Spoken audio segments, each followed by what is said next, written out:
This episode is supported in part by Sacred Wright's public scholarship on religion, gender, and sexuality through a grant from the E. Rhodes and Leona B. Carpenter Foundation. You can find Sacred Wrights online at sacred-rights.org and the Carpenter Foundation at carpenterfoundation.us.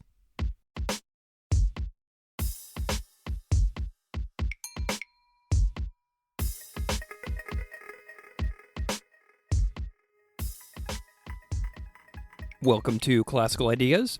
This is Greg Soden. On this episode, I am delighted to welcome Dr. Celene Ibrahim. Dr. Celene Ibrahim is a multidisciplinary scholar specializing in Qur'anic studies, gender studies, and interreligious relations. Her award-winning monograph, Women and Gender in the Qur'an, from Oxford University Press in 2020, received the Association of Middle East Women's Studies Book Prize and is being translated into multiple languages. She is the author of Islam and Monotheism, an accessible primer on Islamic theology from Cambridge University Press in 2022, and more. She is also featured in the Netflix docudrama Testament, The Story of Moses, which came out in 2024. We touch on each of these topics while also doing a bit more of a dive into her current project on fertility, abortion, reproductive care, and its relation to Islam. Ibrahim holds degrees from Princeton University, Harvard Divinity School, and Brandeis University. She serves as a faculty member at Groton School in Religious Studies and Philosophy. Thank you so much for listening.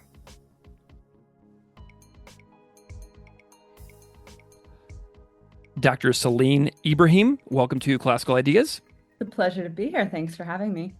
I'm delighted that you're here. Congratulations on your first day of summer break. I'm delighted to catch you on this particular day. As a fellow teacher, it is always a wonderful and remarkable feeling to walk out of school for the first time to celebrate your summer vacation and, focus on some other projects for a while, including academics, which is what you and I are here to do today. So I am delighted to welcome you here.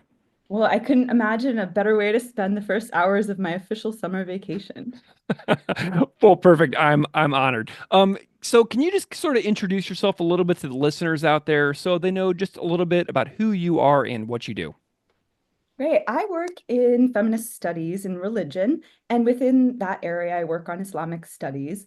And then within Islamic studies, I also do spiritual care and Muslim chaplaincy.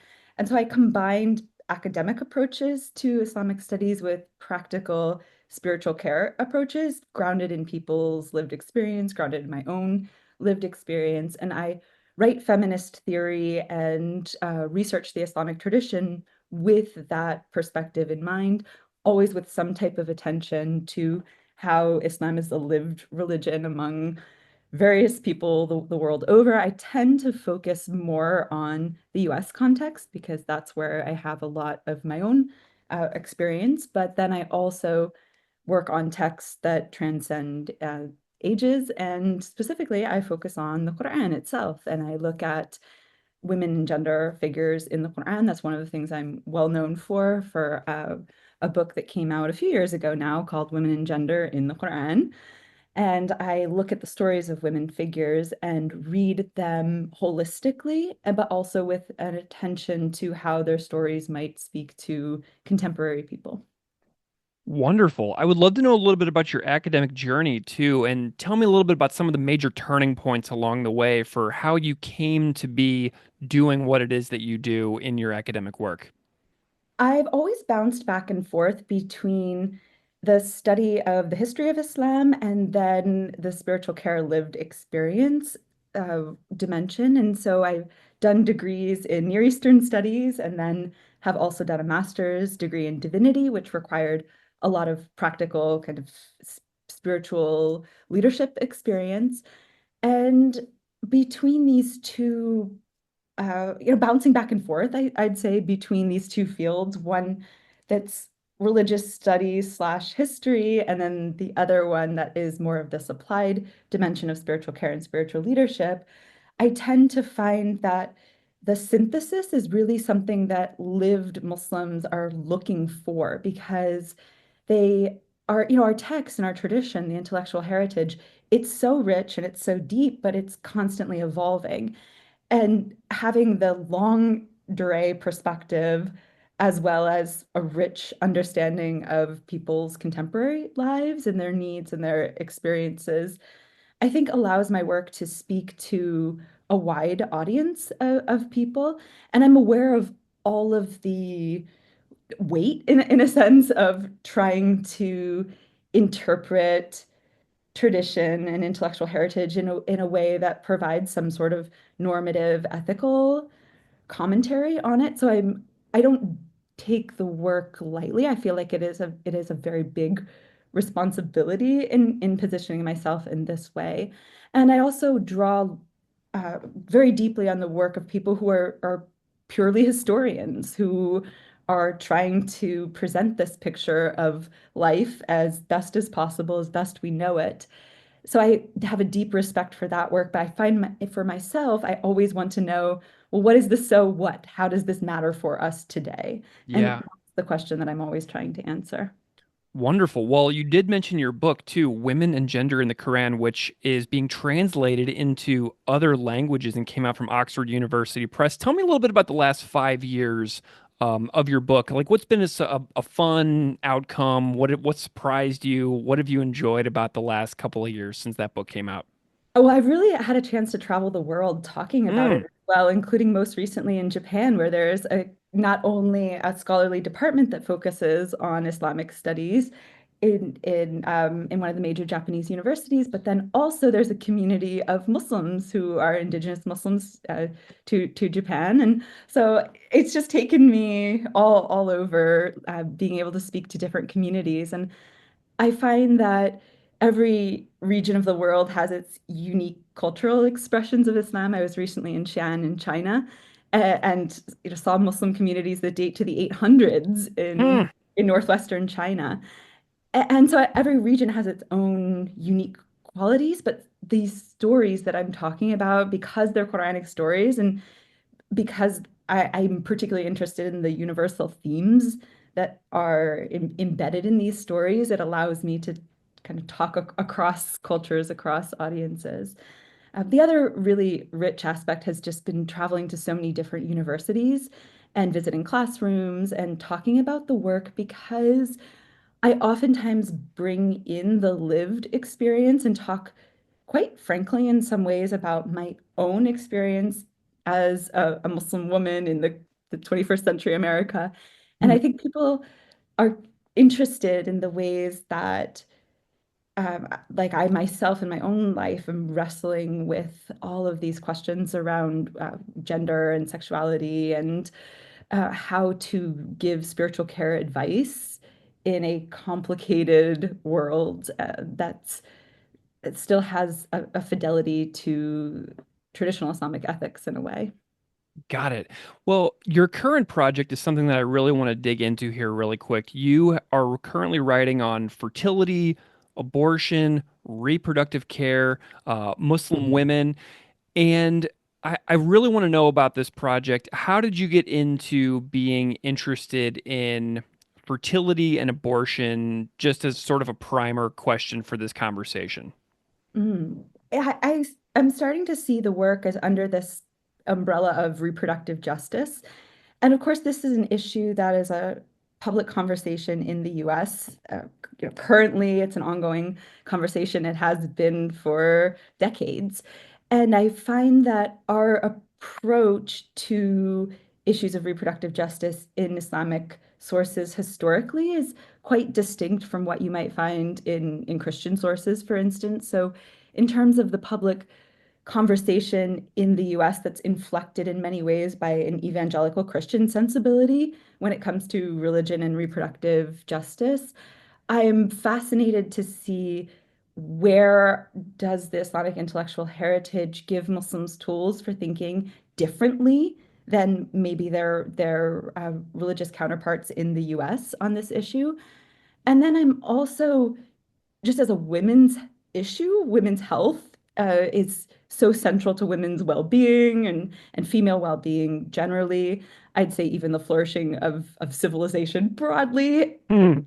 So the question feels very much like it gets to the roots of my spiritual care work, as well as the intellectual tradition, and it's changing over time in response to, for instance, new medical information or new cultural contexts. And so it's one of these issues that just cuts to the heart of so many dimensions of life and wellness. Yeah, when we were planning this conversation, you and I privately in our email correspondence were talking about June 24th and the prevalence of that being the third anniversary of the Dobbs decision. And so right now we're recording on June 12th, 2025. So that day is rapidly coming towards us for the 3 years since Dobbs came down. Tell me about the significance of Dobbs to you. Yeah, so the Dobbs versus the Jackson Women's Health Organization, it was a case that worked its way up to the Supreme Court. It was a very much one of these planned cases, as so many cases that reach the Supreme Court are, designed to challenge what had then been a constitutional right to abortion access that was a nationwide right that then curtailed some of the state's abilities to restrict abortion access. So it overturned Roe v. Wade, which was the early 1970s, 1973. And then it also looked at legislation from the early 1990s. That was the Planned Parenthood versus Casey decision that ended up in the early 1990s reaffirming that the 1973 decision. And basically, these are decisions that set a nationwide nationwide guidelines around the ability for pregnant people to access abortion. And why this issue is so pressing is because if the issue is regulated state by state, it means that even a woman, if she is living in a state, so say I'm currently in Massachusetts right now, say I was pregnant and I miscarried and I happened to be in a state that didn't allow any type of abortion. I mean, I could potentially not get health care that I could otherwise access or that I would hope to access if I was in a different state whose legal system now makes physicians who perform sometimes very, very necessary care can criminalize some of these what I see as very necessary medical procedures. And so this is an issue that no matter where you live as a potentially pregnant person or as someone who is in a caretaking, loving relationship with a potentially pregnant person, uh, Right. right? This issue affects so many people, and it's not just about where you currently reside. And it's also just creates with this patchwork of different state by state legislation, it oftentimes creates just such confusion for people. And I've I've been pregnant once in my life, and I know it's quite it's an experience, and you don't necessarily need more confusion and uncertainty, and the natural processes give you enough of that already. Like the Yeah. and so I feel that this is also an issue that if we can agree that the female body is not like equipment. Like there is the female body is essentially a person. I feel like this would just this shifting of perspective on sort of the social role of females actually would give us a lot of ground in other areas because in so many ways culturally and I'm going to slip back and forth between female as like a kind of sex-based category here, and maybe woman as a category, a social category based on people's perception. So so much of being a woman is wrapped up in so much of the value of being a woman, depending culture to culture, is wrapped up in this ability to be procreative, which I actually think is a real detriment because there's so much more. This is one aspect, one important aspect for a lot of people. But if we can start to see female human beings as having so much more capacity than merely their Mm. reproductive capacity, it would go a long way in basic female dignity. And so I see it as a real kernel issue, if you can see what I'm saying. Wonderful, yes. So, for you as a researcher who's trying to shed light on these issues, I'm curious what the process is like for you to research about and with pregnant Muslims who choose elective abortion, because this is a topic I've never really had a chance to talk about on the podcast. So it's really interesting for me to learn about this. But I'm curious about if this is a challenging demographic to find, to get involved in a research study. Tell me what that's like for you as the researcher. Exactly, precisely for some of the reasons that you can already imagine. What I'm looking at this particular stage in the research is care providers, both spiritual care providers and medical care providers that work with this particular population. And then as Mm, a chaplain, I worked with a number of women who had maybe had abortions in a certain with within different spans of time. Some of them in much earlier years, some of them more recently. And so sort of saw people at different stages of that process. But in that work, I wasn't in a relationship of a researcher to a research informant in any way. And so I want to be really careful about all of these spiritual care conversations that I've had over the course of 10 plus years working as a Muslim chaplain. Um, so it's a tricky research project. I'm not going quickly in any way because I want to do it so painstakingly and so carefully with so much respect for people's lived experiences. At the same time, I know that a lot of people who have gone through tremendous hurt because of certain shaming and cultural attitudes, I know that they really would like more public discussion and more awareness about the ways in which cultural attitudes and around kind of the shame of needing or accessing this particular type of medical care. So I know that many people really want this research to come out, would like me, both in my capacity as a researcher and a spiritual leader, to be able to be vocal on this issue. I'm also just taking my time and doing the work slowly and faithfully. wonderful. Something that I really want to know about is the text, the Quran. What does the Quran actually say? What do listeners need to know about the actual text involved in what we're talking about here? Yeah, so the Quran talks so much about social ethics generally, talks about reproduction, talks about female infanticide generally.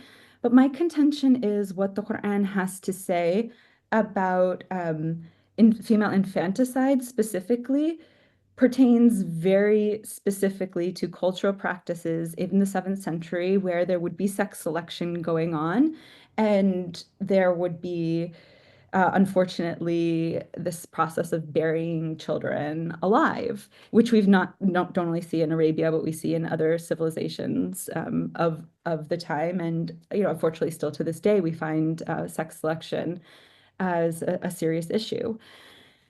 Now, what I contend is that when the Quran is talking about this type of infanticide, that we should not think about abortion in these same terms. So what as I talk about abortion in my own work, the the uh, the the Quran doesn't address the issue specifically. I don't see passages that you can sort of map one to one. You Hmm. can derive a sort of ethics that could inform discourses, Islamic discourses on abortion. Even the hadith tradition, which, hadith for your listeners, this is the oral tradition that's passed down. So and so heard so and so say that the messenger of God said this or said that or did this or did that.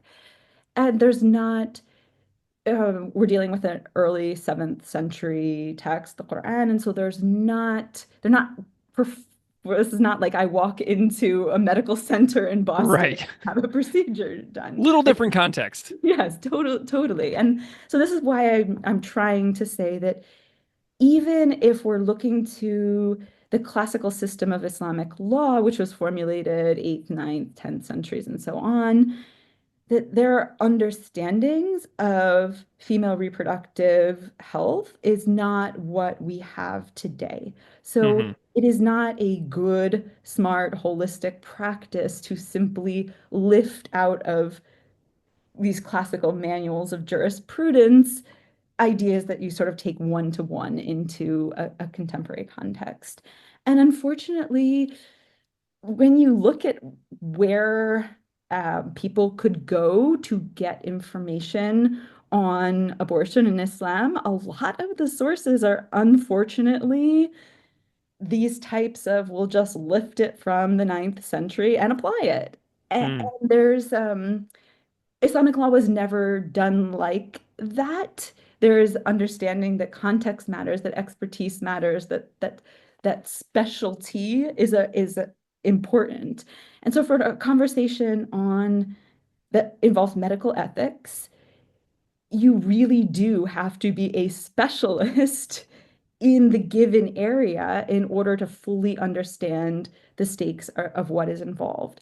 And so my contention is that people who are trained in religious studies can be, part of a conversation like Islamic studies and a classical kind of Islamic studies normative framework would need to rely on a lot of other expertise other than just kind of textual interpretation in order to make rulings that would be sufficient for the contemporary world.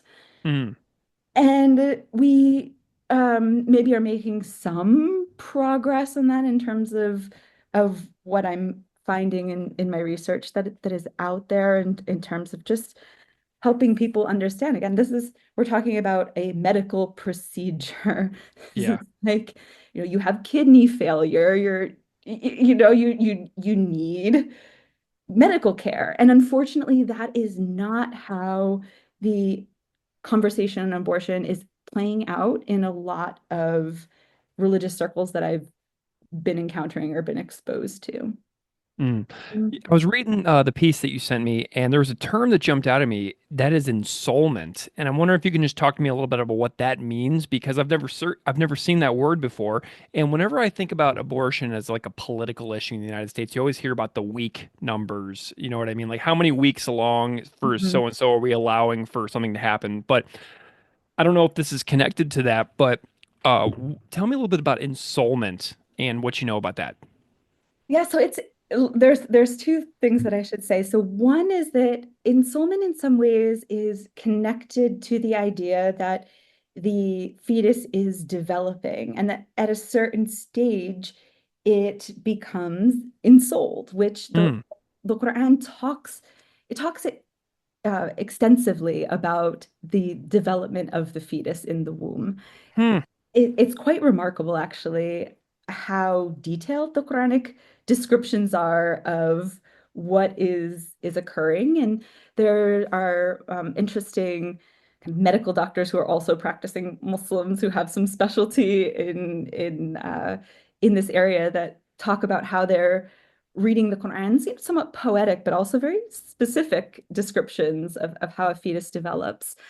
And at a certain stage in formation, this idea of ensoulment happens. So in Islamic understanding, the person is uh, receives a type of like breath of the divine. So this is the word in Arabic is ruh, which is also Hebrew cognate. And the ruh is what especially dignifies the human being. So all of creation, we don't talk about ourselves as children of God in an Islamic vocabulary. That would be a very kind of Jewish or Christian terminology for thinking about human beings. But we are, in the Islamic understanding, a creation of the divine like other species are creations of the divine, but then we have this very specific capacity in us that is this ruh. And this is ensoulment. And the Islamic discourses recognize that, sure, there's human life, there's life that is there's potential human life that is being formed in the womb, but the dignity of that life, it becomes sort of human in a sense. It when it experiences this ensoulment. And so I tell this story frequently, but when I was pregnant almost 20 years ago with my daughter, I didn't necessarily like feel like any different. And then all of a sudden I remember very clearly that I was washing dishes or something, doing something very, very mundane, like quintessentially like housewifey. And I was like, I'm a mother. And it was just this. And so even in my own experience, like looking back, I wasn't particularly Islamically literate at that time, but I had remembered very distinctly that experience of for the first time sort of feeling something. Hmm. Um, Whereas before I just knew I was pregnant because, tests or the like were telling me Sure. I was pregnant. And so that's what I don't, and I'm trying to see if that was kind of a unique experience or if there's other women's experiences that feel, but if I were to, so this is how I would say maybe this is what ensoulment feels like in a lived religious perspective. But certainly there is this moment. Now, what I find absolutely, I'll just say bizarre. Bizarre is the first word that came to mind. So the the classical jurists oftentimes fixate on a particular number of days. And if you think about an actual, so some say 40, this ensoulment process happens at 40, some say it's 120. Now, this idea of fixating a number is because there's a sense that in a hadith, the Prophet Muhammad kind of said like 40 days for this stage, 40 days for this stage, 40 days for this stage, and so forth, and then you get ensoulment.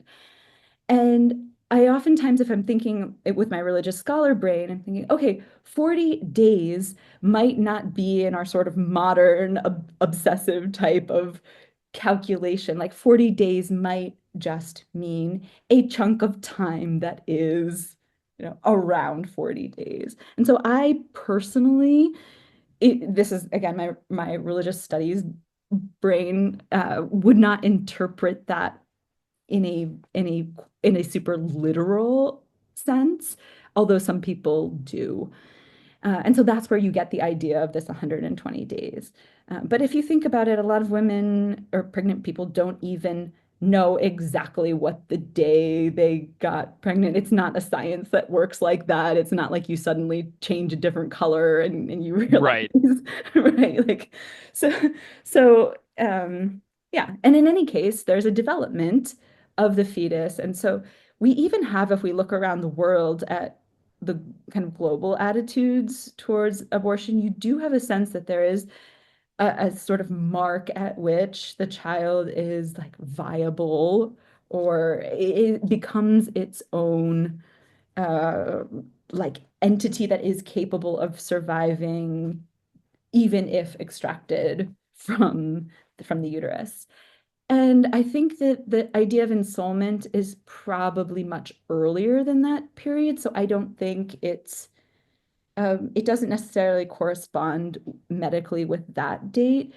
And then this whole idea of a heartbeat becomes very important in public discourses. But of course, you can have this is, I'm drawing on what people have told me. It's not like I'm a medical researcher, but you can have electric activity in the heart region like quite early. And so there's not like it's not like a definitive, oh, you suddenly have what we can medically call a heartbeat. It's more of this process.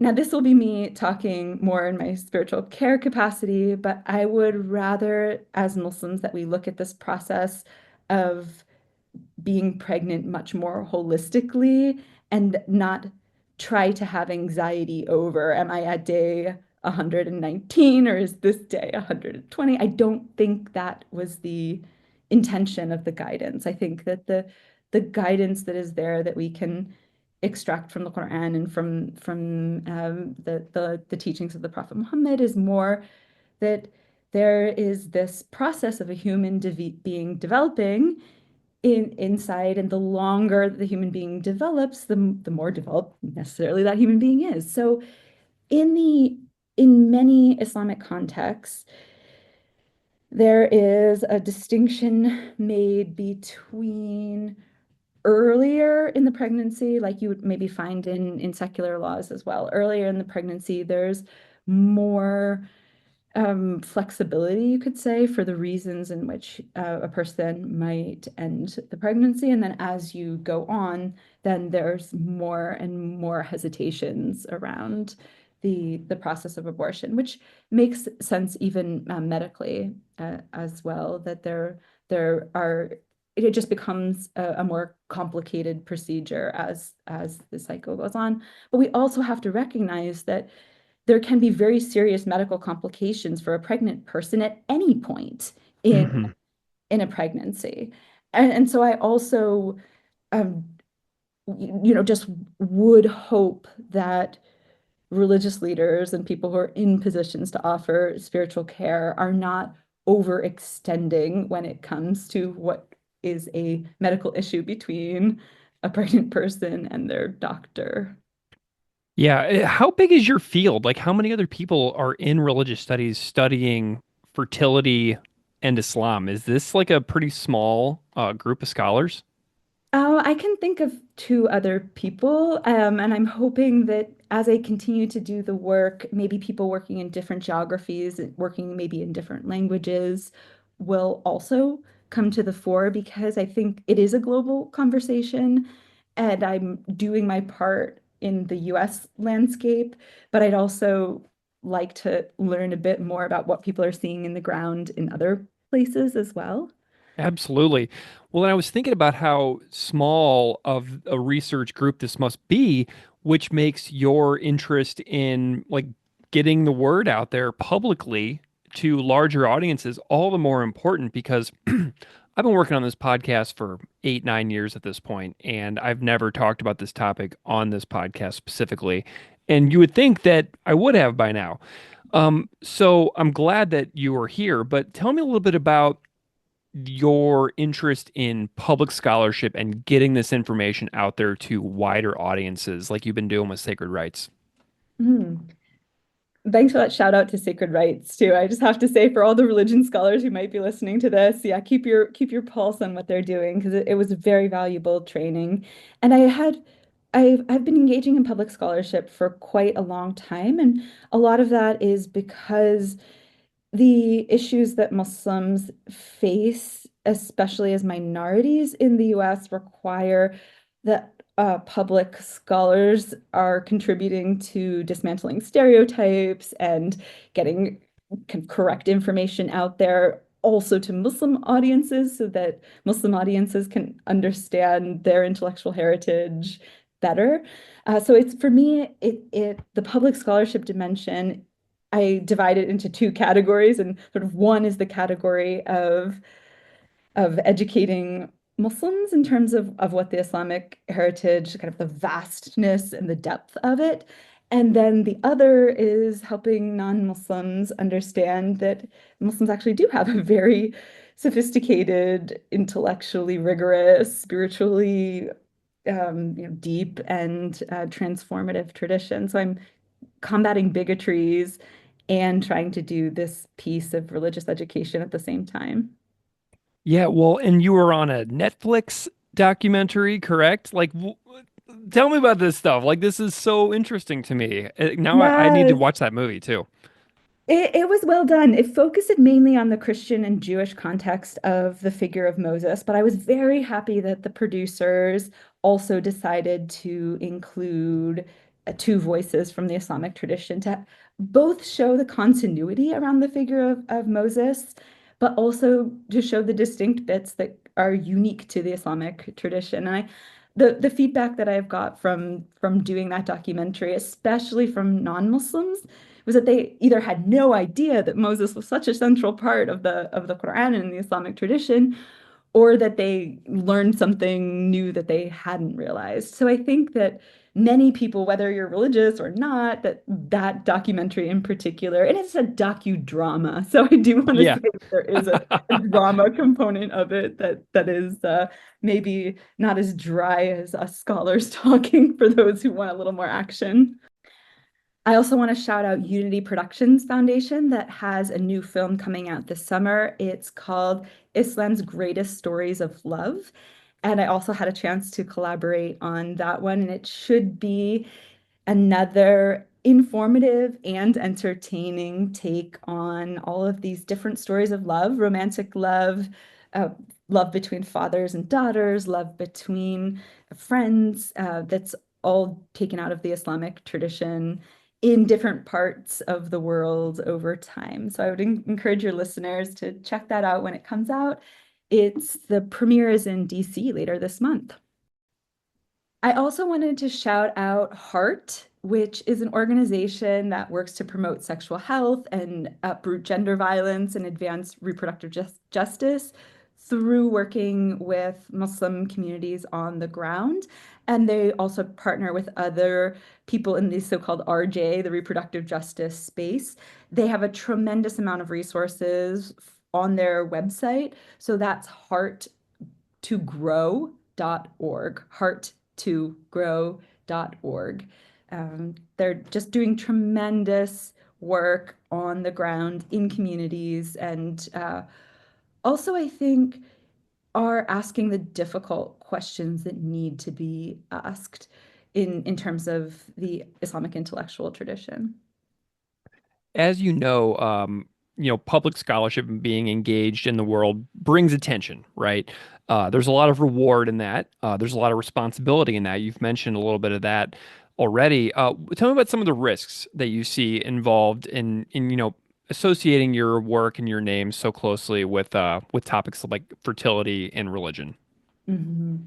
I do receive what we could call hate mail somewhat regularly, and things after the Moses documentary, for instance, I would about once a week get some crazy message.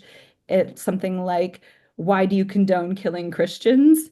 Like, Hmm. wow, I am certain that I didn't say that, nor do I in any of my public materials. And so there's just, sometimes I just wonder who has the time and the animosity to send these kind of targeted messages my way.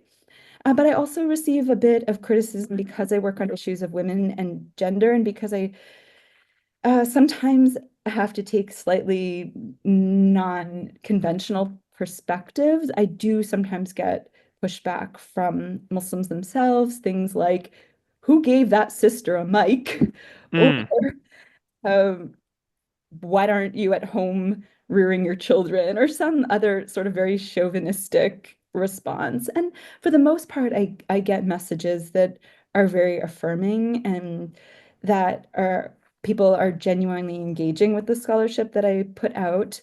But as a public scholar, if you're accessible, and most of us are because our contact information is out there, you Hmm. do also have to just grow this thicker skin to realize that if you're doing important work, there's going to be people who feel threatened or upset by that work. Excellent. Well, what is the timeline for some new projects in the future? When are you hoping to release some new things for us to check out? Oh, great. Well, the American Academy of Religion is coming up in the Boston area in November, and we have a panel on reproductive justice in Islam that will be at the AR, and I hope that we'll publish our work after that. So this is what I said. I know about three other people who are working in this field. This is us. Wonderful. Yes, I'm working as well on this field, the subfield of Islamic studies called Muslim theology, that I'm working to really create a piece that will help tell the story of the field. I think genealogy is one of the things in life that I'm fascinated with because I feel so indebted to my mentors, and I'm at a phase where people are starting to look to me for that type of mentorship. So I thought I'd write a piece on the genealogy of Muslima theology as a field of theology that's conversant with womanist theology or mujerista theology or the like womanist. Did I say womanist? Yeah. Where can people find you if they want to follow along with your work in the future? Great. Well, I do have a website and I tend to upload new content periodically to the website, celeneibrahim.org. And I also, let's say, there's a part of me that keeps a lower profile, but I am on social media occasionally. The website is a perfectly sufficient answer for that. I appreciate it. Well, Dr. Celene Ibrahim, thank you so much for joining me and chatting about this important topic: fertility, abortion, reproductive care, its relation to Islam, as well as revisiting your book a little bit, Women and Gender in the Qur'an, from Oxford University Press.